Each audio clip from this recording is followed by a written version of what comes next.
শুরু থেকে আবার আমাদের মাগুরা জেলার শহরকেন্দ্রিক নিজ নান্দুয়ালি এখানে একটা নদী আছে, নদীটার নাম হচ্ছে নবগঙ্গা নদী। তো এইখানে হচ্ছে এখানকার পরিবেশ খুবই খারাপ হয়ে গেছে। আমাদের শৈশবে আগে যেরকম সবাই এই নদীটায় স্নান করত, খেলাধুলা করত, কিন্তু বর্তমান পরিবেশে দেখা যাচ্ছে যে নদীর অবস্থা এতই খারাপ যে বর্তমানে সেটা ডাস্টবিনে পরিণত হয়েছে। আর এই জন্য আমাদের বাচ্চারা নদী সম্পর্কে কিছুই বুঝতে পারছে না, তাদের শৈশবটা হারিয়ে যাচ্ছে।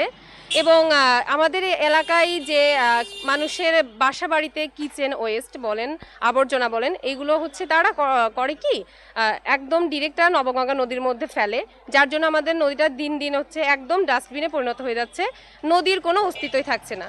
তো আমরা চাই যে আমাদের এই নদীটা যত দ্রুত সম্ভব সৎকার করার জন্য এবং পরিবেশের উন্নতি করার জন্য, যাতে আমাদের পরিবেশটা আরও উন্নত হয়, পরিবেশ দূষণ না হয়, এই জন্য আমরা প্রতিবেদন জানাচ্ছি।